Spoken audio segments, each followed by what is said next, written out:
Will you cut me loose? Yes. Thank you for your help. Grogu, I'm gonna need you to be brave for me, okay? We can't keep running. If we don't take out Moff Gideon, this will never end. You with me?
Once again, Bucketheads, Mayvar Tigar. Welcome to the 203rd Merry Marching Mandalorian Society approved episode of Mandovision. Nargai Tom. And thank you so much for checking out our small independent Star Wars podcast. We are so glad you're here. Welcome to Buckethead Nation. Remember to reach out to us on social media. We are at Mando_Vision on Twitter and Instagram. You can email the show, mandovisiontom@gmail.com.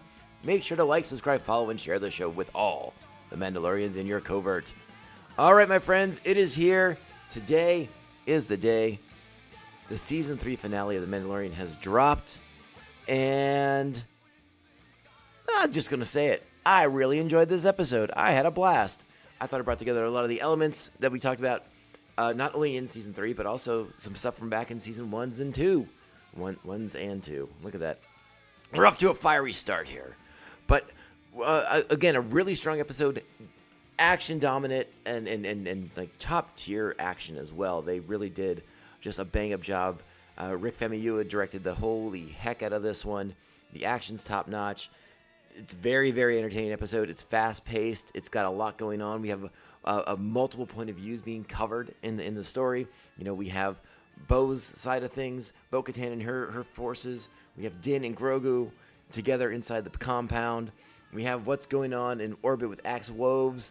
There's a lot happening in this episode. And it's fast-paced, intense, good action stuff, and really, really enjoyable. I think brings a really satisfying conclusion to Season 3 of The Mandalorian. You know, I know for some people it's been sort of an up-and-down season with the Mando, but this episode, I think, really brings it all together. I think it sticks the landing, and it puts us in a good spot for Season 4 to move forward.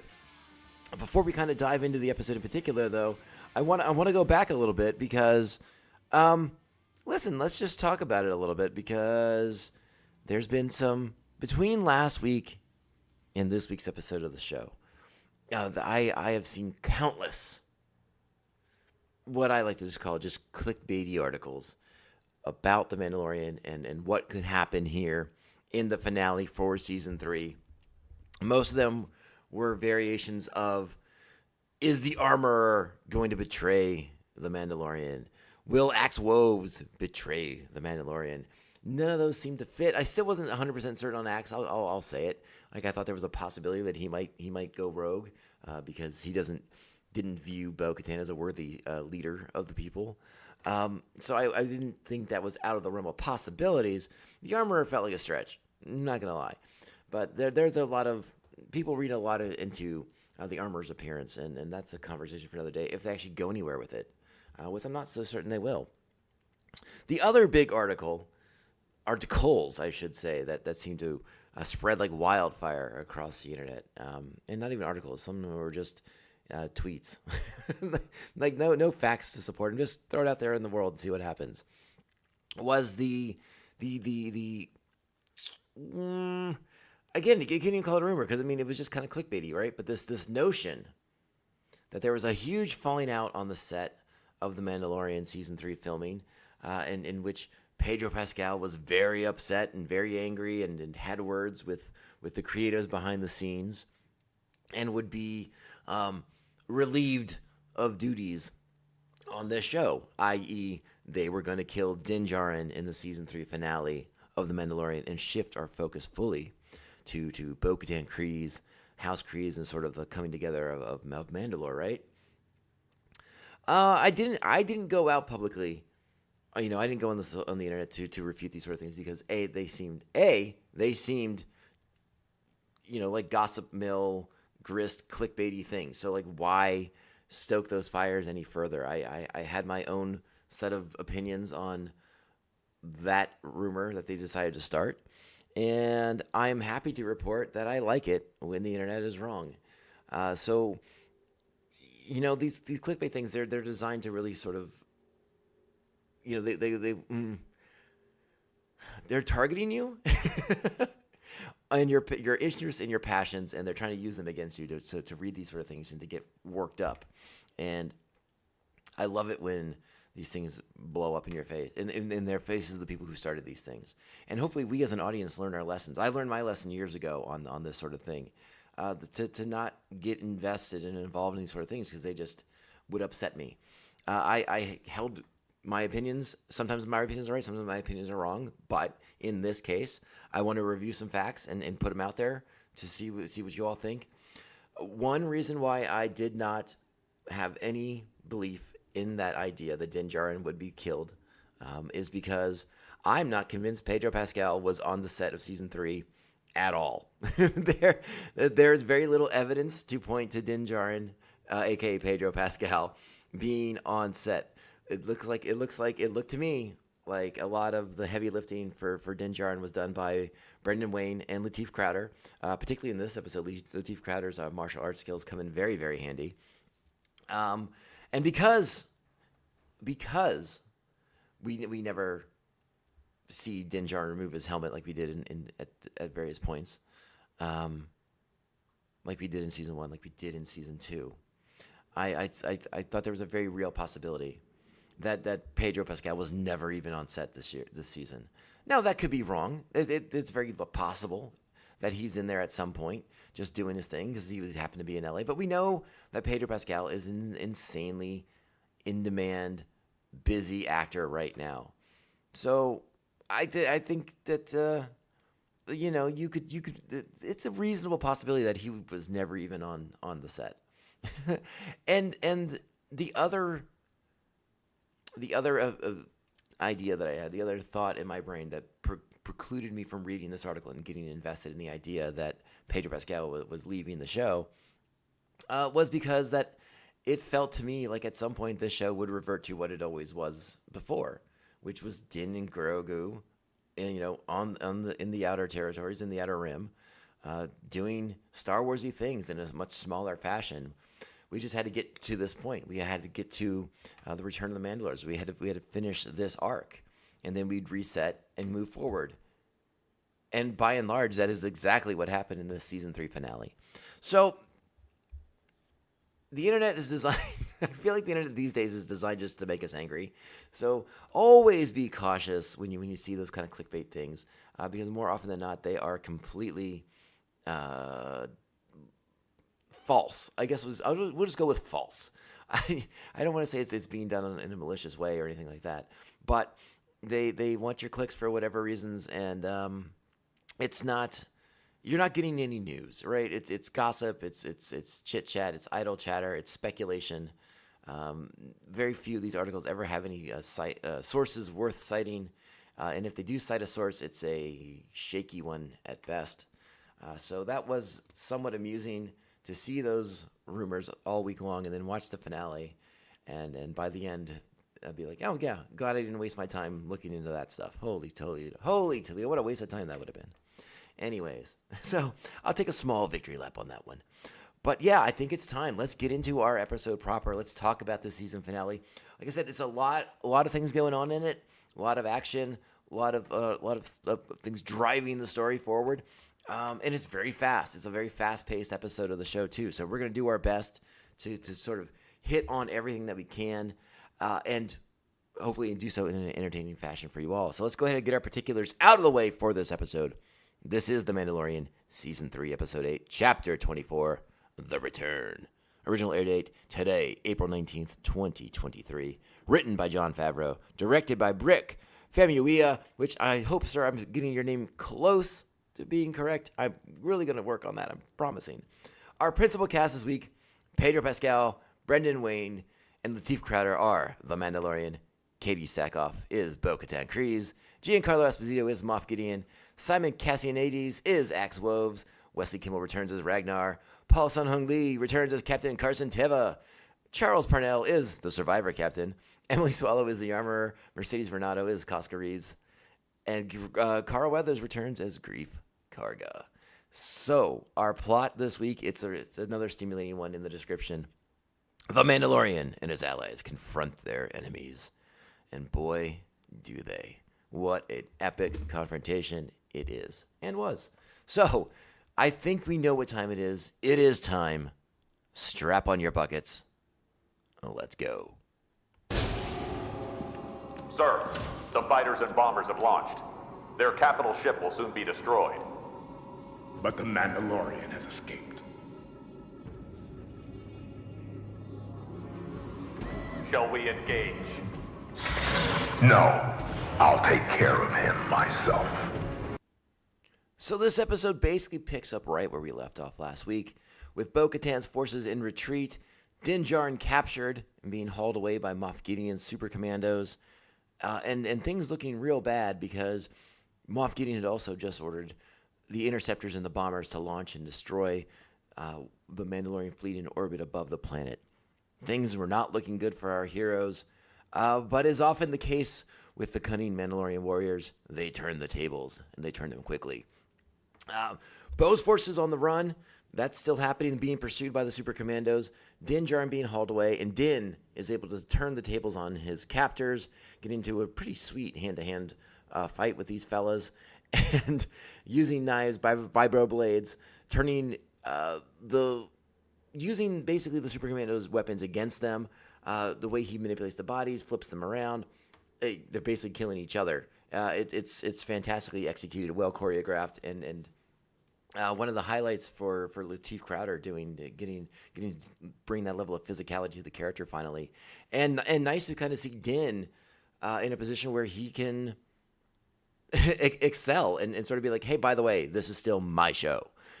And so I love seeing Din, because we've seen Din get his butt whipped a little bit before, kind of get smacked around and thrown around a bit. Nice to see him assert himself in a very dominant physical manner here. And the assist from Grogu, it comes into play.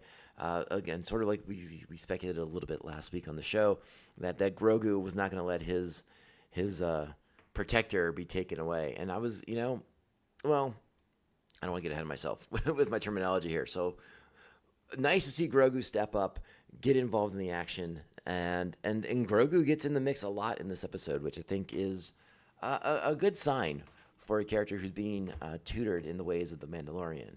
So Din's able to free himself with an assist from Grogu, a strong assist. Grogu comes in pretty darn handy on that one. And he's able to make contact with Bo's forces. And so now what this sort of means is that Bo's forces that are on the run are attempting to escape the facility so they can regroup. But this now means that Bo has Din and Grogu on the inside.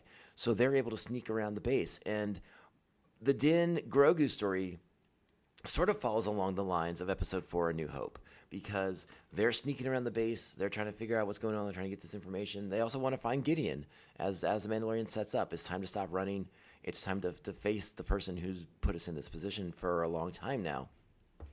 And to make it more like Episode 4, A New Hope, is we get an assist from R5-D4, who Yeah, I guess I knew all along he was on the planet, because Din makes the call, and it strongly encourages R5 to D4 to you know. I was gonna say something. I'm gonna choose a different word, but to sort of step up and be the hero of the Republic that he is known to be, right? So he kind of takes on the R2D2 role, where he's gonna scomp in and start opening doors and hatches, and there's the great sequence with the energy barriers. We'll get to that in a little bit. But yeah, that particular storyline becomes very much like Episode 4. And it's kind of fun in that way, right? With Grogu and Din sneaking around the base. Um, a great sequence early in this episode, as we kind of get past the title card, is going and seeing the interceptors and the bombers launch from the base on Mandalore to go and attack the Mandalorian fleet in orbit. I just think it's a cool visual. I think it looks really, really fun. It's nice to see the way those ships are deployed. And the interceptors are such a cool design. I've always been a big fan of the TIE Interceptor. So seeing them launch from the base and shoot out from that canyon, I just thought it was pretty awesome. It looked really, really cool. Bo-Katan's gotten a hold of Axe Woves at this point,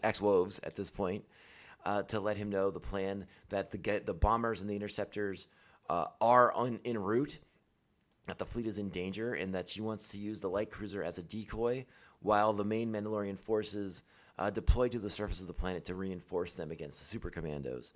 And Axe Woves, again, rumors of him being the betrayer, someone who would sell out the Mandalorians to the Empire. That didn't come to pass. And Axe, I love the way.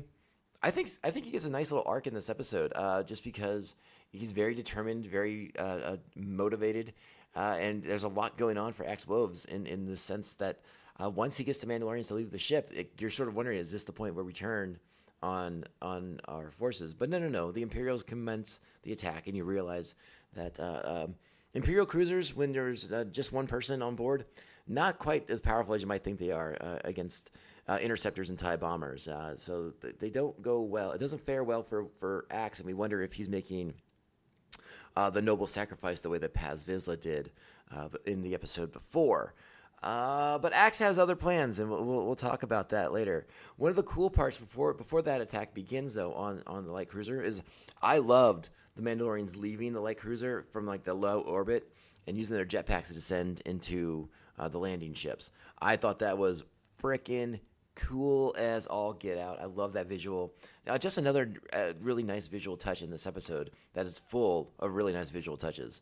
So yeah, pay attention to that sequence, because I thought that was a cool bit. Them exiting the light cruiser from low orbit and getting on those the landing craft, the bombers, or not bombers, the the Comric class ships. Jeez Louise, the struggle bus is real right now, folks. I'm sorry about that. So for Din and Grogu at this point in their investigation of the Moff Gideon's base here on Mandalore, again, like I said, it's a lot like echoes of Episode 4 in this one, and I think it's a really nice touch. And to be perfectly fair, we get to sort of revisit a lot of the scenery, the backgrounds, environments that we saw Moff Gideon in when we first walked with him through his base, right? Basically from that moment in the opening of last episode when he is on the holocom with his spy in the Republic. Once he starts off that communication, we follow him through these various chambers in his base. And now Din and Grogu are following in those very same footsteps. So we're working through the same chambers. The energy barrier sequence is what I'm coming up to. And I was, again, another just really impressive action sequence. One of the things always said about The Mandalorian is that it's sort of, a lot of times it's video game based, side quests and leveling up and blah, blah, blah. We use a lot of that video game terminology, or some people use a lot of that video game terminology when they're describing the show.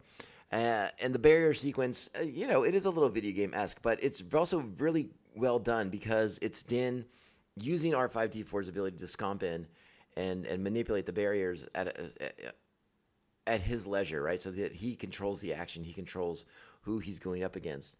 And again, it's sort of as he advances, taking the weapons of the super commandos, using them against them, ultimately getting up to the point where he has to have shields in place as the barriers are opening and closing at R5's D4's beck and call. And then R5-D4 runs into some problems too, as he catches the attention of Imperial mouse droids and has to kind of fend them off so that he can engage the Scomp and do what Mando needs him to do to advance further into Moff Gideon's lair. Again, it's a really great sequence. I look forward to rewatching it again after I record this podcast because it was a hoot. Where we go next is now we get inside the facility where we saw those clones before. Moff Gideon walked through this chamber last week, and we saw the tanks, the cloning tanks that were in place. We couldn't quite see who was in them, but now we get a look, and we see the face of Moff Gideon himself, and we wonder. Now we wonder, what exactly is Moff Gideon's plan here? Is this sort of like a security blanket for himself? If something happens to his body, would there be like a mind transference so he can sort of like perpetuate his lifespan? Or what's going on here? Well, he's going to give us an answer to that in just a moment. But first, Din and Grogu have to blow up all those cloning cylinders and eliminate the clones. This does not work for Moff Gideon, and Moff Gideon is more than happy to do a little monologue for us, fill us in on some blanks, and connect some dots that go all the way back to season 1 of the show. So let's turn it over to Moff Gideon and let him give us all that vital plot information. My clones were finally going to be perfect. The best parts of me, but improved by adding the one thing I never had. The Force. I was isolating the potential to wield the Force and incorporating it into an unstoppable army. And you smothered them before they could draw their first breath. I'm not sure smothered's the word I'd use there, Moff Gideon. Maybe like blowed up real good would be the preferred terminology there. Or at the very least, blew out their tanks before they could fully mature, I suppose is the word we want to use there. But anyways, this launches us into the next great battle sequence of the episode. Din Djarin versus Moff Gideon, all armored up. And it's a fun one. But Moff Gideon, as is, the Imperial prerogative, they don't play by the rules. So he also brings out those 3 Praetorian guards who ended Paz Vizsla last week. And he's going to sick them on Din Djarin. That's a pretty unfair fight right there. And it's at this point that Grogu in his mech suit IG-12 decides to intercede and come to Din Djarin's aid against the Praetorian Guards, which I feel is a massive mismatch. 3 Praetorian Guards versus Grogu in a sort of a stumbly, clumsy IG-12, a mech version of IG-12 without all the fun weaponry going on. That sort of would be, in my mind, a bit of a mismatch. But Grogu is crafty in this episode. Grogu is more assertive in this episode and does just enough, even when it looks like the IG suit is coming to its end of usefulness, as predicted on this podcast last week. Grogu still finds a way to avail himself of the Force and make himself a difficult target for these highly skilled Praetorian Guards before Din can come to his aid. And Din's able to do that because Katie Sackhoff and her forces eventually will get back into the mix here, right? And that's that's going to be really cool stuff too. We haven't talked about what led the incidents leading up to this, right?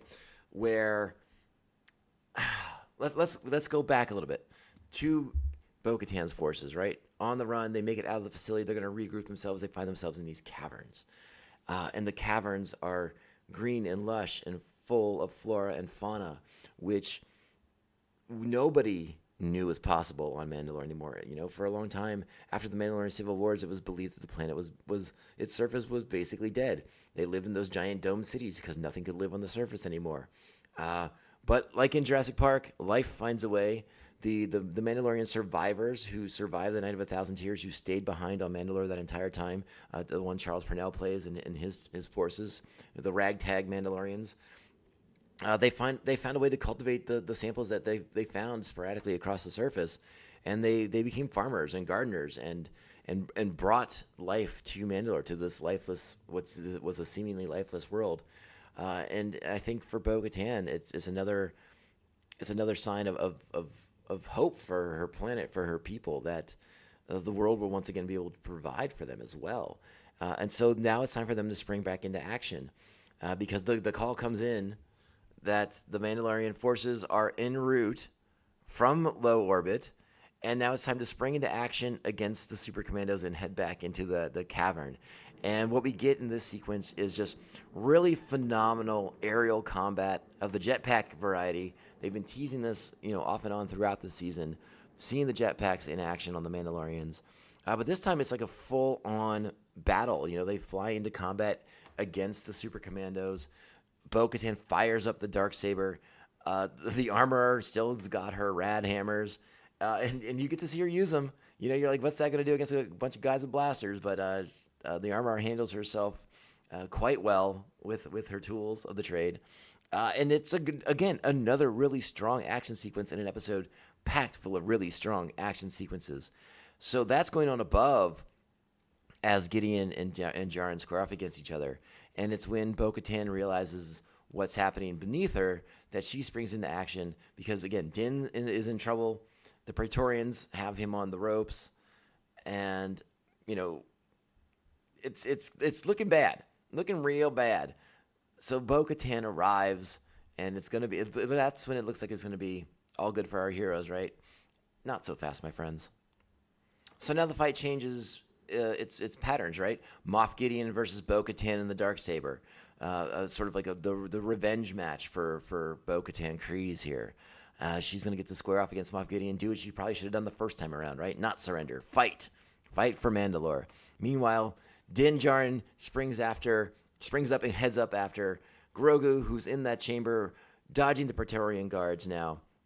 And Din's going to square off against 3 Praetorian guards by himself. But this time, he's going to get some force assists from Grogu. It comes in pretty darn handy, and is going to allow Din to get the upper hand on those Praetorian guards. And it's another great sequence. You're going to hear me say that a lot on this episode if I haven't already said it too much, because this episode is packed with them.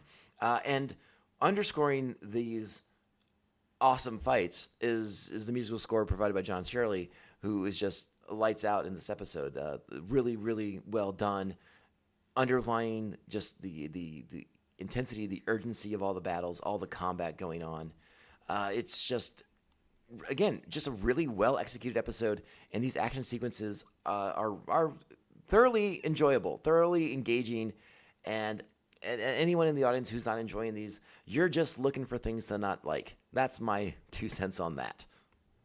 Meanwhile, Bo-Katan and Moff Gideon are engaged in serious fisticuffs, and things are about to get taken to a place that I did not see coming at all. Let's go ahead and put on the audio. You'll hear the combat sounds, but then you'll get the voice, the main dialogue that you need.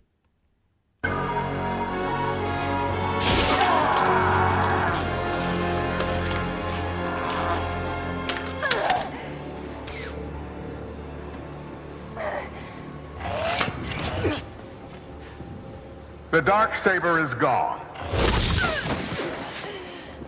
You've lost everything. Mandalorians are weak once they lose their trinkets. Mandalorians are stronger together.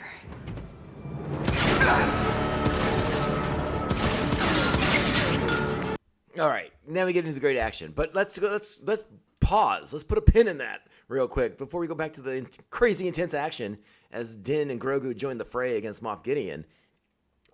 Yes, indeed, that happened. Moff Gideon, with his Dark Trooper empowered Beskar armor, crushes the Darksaber. I'm assuming shattering the Kyber crystal inside, bending the hilt out of all recognition, and now takes like a major piece of not just Mandalorian, but like Star Wars lore off the table. And I was rather surprised to see that be the move. Now, I say that, and we lightsabers are repairable. Lightsabers are replaceable.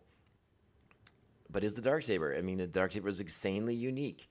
But I would not be surprised to see it reforged somehow, some way down the road at some point. because we all know the power of symbols, right? And the Darksaber is not only a powerful symbol, but it's also a powerful weapon. And it may come in handy down the road. We'll see. Like the state of Mandalore seems to be in a good place by the end of this episode. But I'd be surprised if the Darksaber wasn't reforged at some point. I don't know. I could be reading way more into it because I'm just a fan of the Darksaber, and like the idea that it was just crushed and thrown to the side, but like that kind of bums me out a little bit. I think we as a people, and not just Star Wars fans, I think we sort of like the idea of these powerful weapons, right? Like these like legacy type weapons. Like, so many of us love the story of Excalibur. The Darksaber is sort of like that, right? It sort of has that same kind of mythology and history and connections to it, right? All this lore around it. So to see it sort of broken in such a fashion and thrown away, so I don't know, not as dramatically as I would have liked, I suppose. Maybe that's sort of like where I'm coming from. Is like, if the Darksaber is going to be destroyed and ended, I would have liked it to be a little bit more impactful on the people as a whole. But let's see. I mean, we saw in the Ahsoka trailer that the legendary droid lightsaber forging droid of the Jedi, Huang, is still around. So maybe he could be recruited to repair the Darksaber. Who knows? I guess I don't know. It was an interesting call in the episode, and if it was anything I had a quibble about in this episode, it was the dispatching of the Darksaber.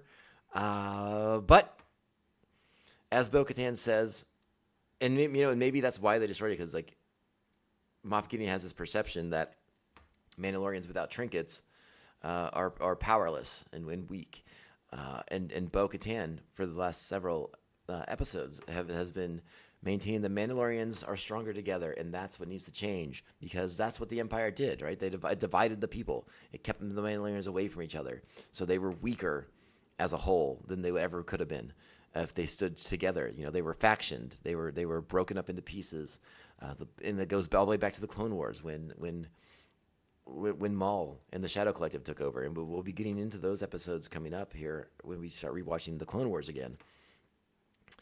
But her message, comes to bear as Din Djarin comes around the corner, guns a-blazing, Grogu in tow, and it's time to give Moff Gideon his just desserts. And as this battle goes back and forth, again, it's really great. It's good stuff. It's intense and awesome and rad. And as it's all happening, Axe Woves is plummeting the Imperial light cruiser they had captured straight to Moff Gideon's base before he's going to jump out the side window with his handy jetpack. Oh, those Mandalorians with their handy jetpacks. And basically, this is the end of Moff Gideon, ? As the light cruiser impacts and Moff Gideon would seem to go up, getting incinerated in the blaze of glory. But is he? We don't see his body. We never find a body. We never find the remains of Gideon and his Beskar armored self. So is he dead, or is he just severely cooked, like a turkey in that Beskar? I guess we'll have to wait and find out if that's the case or not. But more importantly, as the ship is erupting into a fireball into the hangar space in which they were battling, once again, Grogu steps up and uses his force shielding to protect Din and Bo-Katan from the flames of the exploding Imperial ship around them. And again, it's a move we've seen before, but this is why.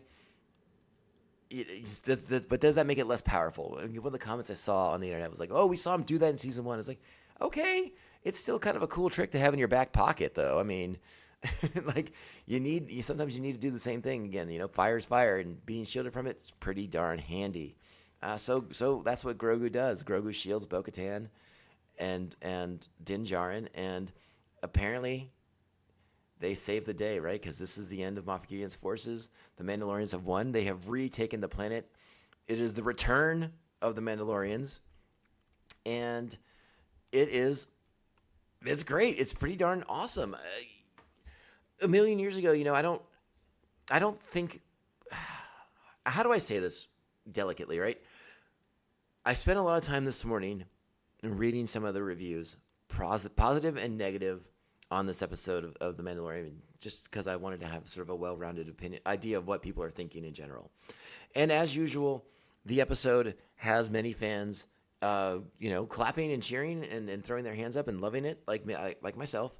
And then I saw many reviews that were sort of saying, "Oh, they took the easy way. They did X, Y, and Z, and it was all this like simple solutions to the problems instead of, kind of pulling things apart and expanding on things." And I get what I'm trying to say is, like, a lot of the reviews that were negative wanted the show to become something that it's not. And I think that's something that's very difficult for Star Wars in this day and age. You can't have Star Wars not be Star Wars. And at the end of the day, Star Wars is an adventure story. It's a family adventure story that you can watch with your kids. And that's what you got today. And you got it to the tens, I think. I think this episode delivered all the goods.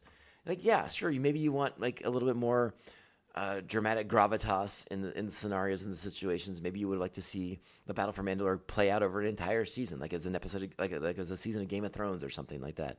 And as much as I'd be into that as a Star Wars fan, as a Mandalorian enthusiast, that's not Star Wars at its core. And it's I think it's important that we always remember that Star Wars is sort of the approachable family show, right? And like, Star Wars is for everyone, and we got those darker corners like Andor that kind of are pulling back layers and looking at things in a very complex, grounded way. But Star Wars is always going to be a space fantasy show, right? I mean, let's never forget that. And maybe then we won't be so bummed out that it didn't go off into like this Game of Thrones, George R.R. Martin kind of direction where like our characters are betraying each other and wearing each other's skin around as suits. Let's not take Star Wars in that direction necessarily. At least not this show. This is still The Mandalorian. This show's always going to be true to itself. It got big this season. The return of the Mandalorians, the retaking of Mandalore from the Empire. Like, these are big things. And this is a storyline that, again, I don't think any of us thought we would ever see, because so many things were stacked up against Star Wars TV shows 10, 15 years ago that we never thought that we'd see this play out. And now we got to. And it's awesome, and it's great. And we need to remember that. I think it's important that we remember that. Like, it's easy to look at the world we live in now, and like as far as like the technology, the streaming services, all these avenues we have where IP will never die, and we will continually kind of get what we want because these companies, this is how they want to make the money, right? They want to play off of our love of things. But if they remember to stay true to what Star Wars is at the core,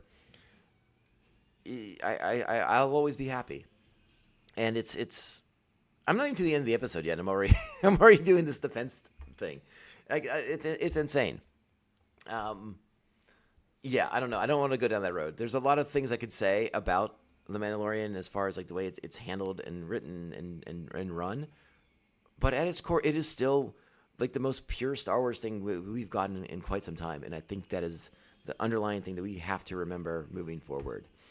So now we move into the epilogue phase of this episode, and we're going to go to the Mines of Mandalore. So we're back in the Mines of Mandalore, and I'm not quite clear on why Ragnar sort of being rechristened in the waters, except maybe maybe he requested to, because it's the actual waters in the Mines of Mandalore, and that's different. That's more powerful for him, and he's basically being rechristened, this time with the helmet, and perhaps as a way to honor his father, Paz Vizsla, who we saw die in last week's episode of the show. But what happens next is, again, sort of an interesting element of it. Sort of shows another little wrinkle of the Mandalorian foundling relationship that maybe we didn't have an answer to. Because I'm going to play the sequence here in a minute, but I don't think for a single second any of us in the audience didn't already think of Din Djarin as Grogu's adopted father. But I guess they had to make it official. So let's go ahead and play the sequence. Grogu is my apprentice. He is no longer a foundling. Add him to the song. He is too young to speak, so he is too young to take the creed. He must remain a foundling. If his parent gave permission, couldn't he then become a Mandalorian apprentice? Yes, but his parents are far from here. If they're even alive.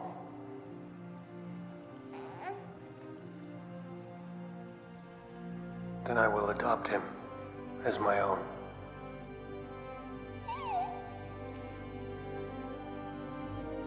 This is the way. This is the way. Let it be written in song that Din Djarin is accepting this foundling as his son.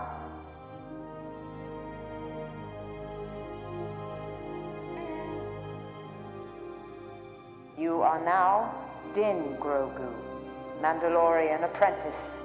This is the way.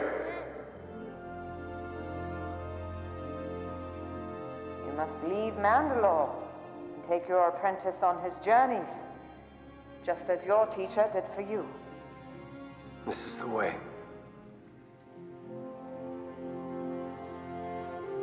All right. So a lot of information in there, but yeah, this is what I talked about earlier. This is the resetting of the Mandalorian show, right?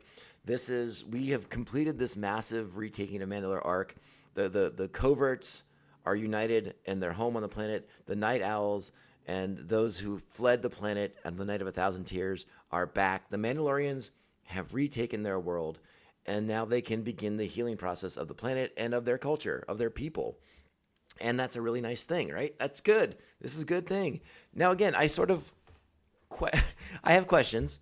Again, like I said, I don't think many of us didn't already think of Din Djarin as Grogu's adopted father, but I guess they had to make it official. So that's what happened there. And then the naming is strange as well, because I would have thought it would be Grogu Djarin instead of Din Grogu. It's Clan Kryze of like Bo-Katan Kryze, Clan Kryze.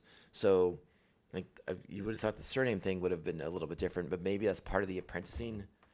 Like, maybe at a certain point he'll become Grogu Djarin after this next level. I don't know how it works, and we don't get an answer. But it's put right there on Front Street. The armor says it. All right, cool. Well, now that he's officially, your apprentice, and he's kind of taking the creed in that regard. It's time for the next part of his training, which is going on his journeys, being out in the galaxy and doing a variety of different things and learning more about the Mandalorian way and learning more about the galaxy at large. So again, we have sort of reset the show back to season 1 in a sense, where like it'll be planet to planet, adventure to adventure, tracking down enemies. But what kind of enemies will Din Djarin be looking for? Will he go back to his regular old bounty hunting ways? Or now that he has Grogu in tow, are things a little bit different now? Have things changed?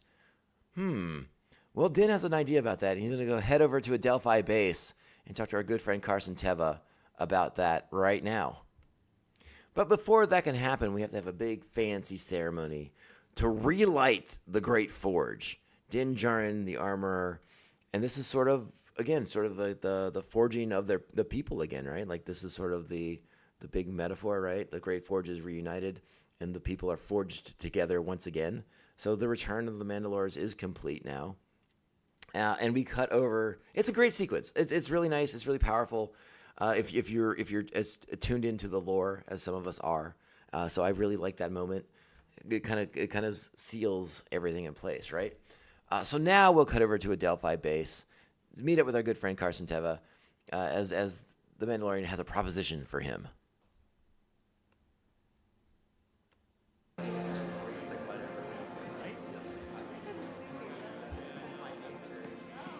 Let me buy you a drink, Mando. Thanks, but I'm here on business.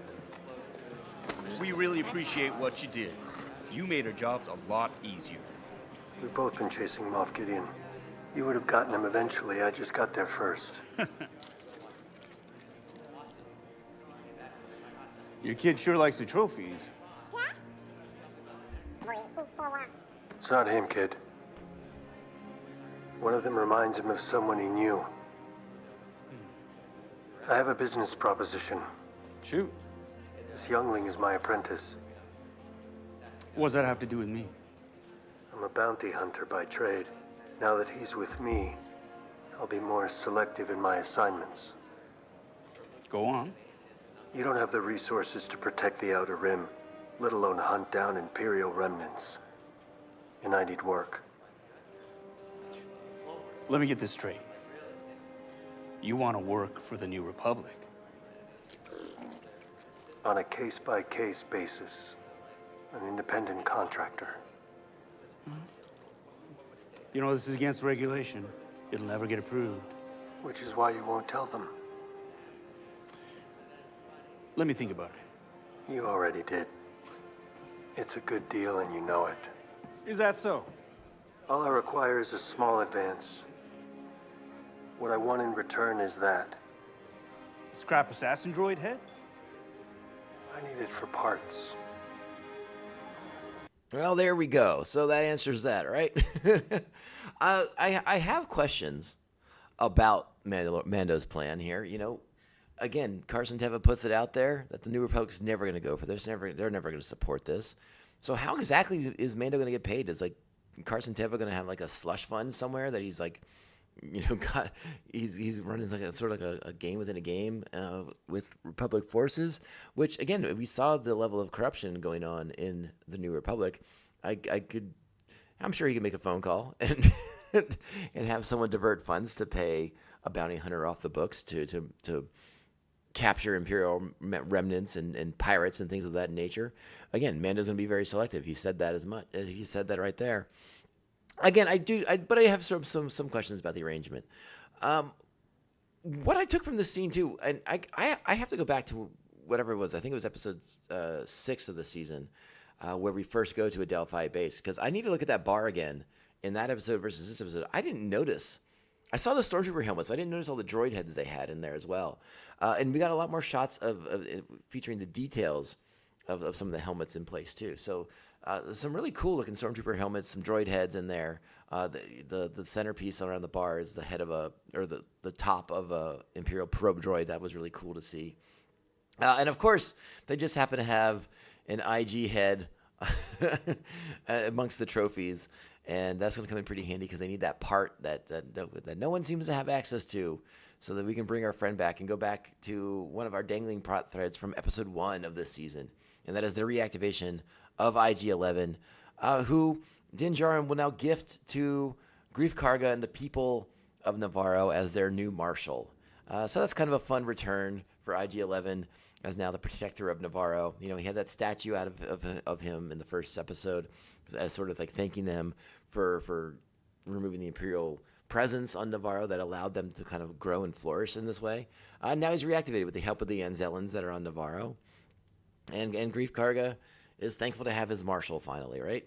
I don't know how he's going to do against the next group of pirates that invade, but IG-11, if he's fully operational with his weapon systems in place, formidable if pirates do try to come back. Though I do think you need some sort of aerial defense force, or at the very least like some ion cannons. I don't know. Speculation.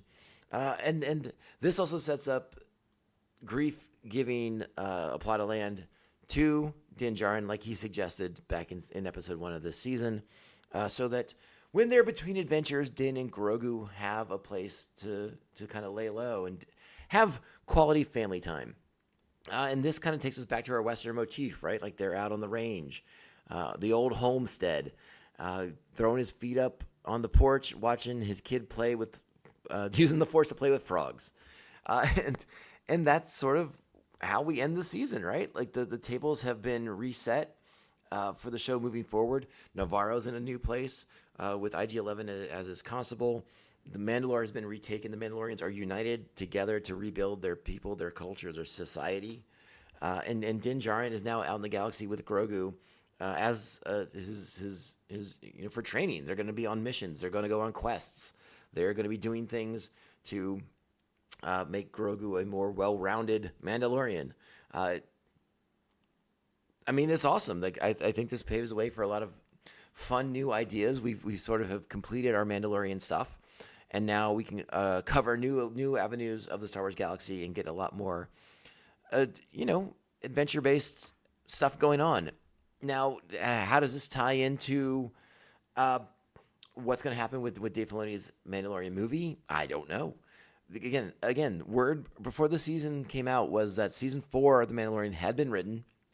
As far as I know, it's not necessarily like a go to start filming that in the immediate future. But I would think that that's in place. They filmed another season of The Mandalorian, then they do a Mandalorian movie to kind of close the Mandoverse out. Because if there's going to be a movie to close it out, I would imagine at some point the adventures that Din and Grogu go on next have to sort of dovetail back into things. At the very least, sort of like lay some track for what's going to be in that film. But that's just speculation on my part. So we'll have to wait and see for more official word. I mean, I think this show could go on for quite some time. Like, there was no ETA set up on when that Dave Filoni's Mandalorian movie was going to come out. You know, we know that the Rey movie is probably going to be the first one out in 2025. We don't know the timeline on Taika Waititi's Star Wars movie. We don't know the timeline on Dawn of the Jedi necessarily. So, I mean, there could still be several more seasons of The Mandalorian to come. I think for Disney, it's just a cost evaluation situation where, you know, we're already paying for Disney Plus. So they already got our money. So they need to figure out how to get more money. So maybe the movie comes out sooner. Maybe it comes out after another season. We'll have to wait and see. But I liked that the decks are sort of cleared.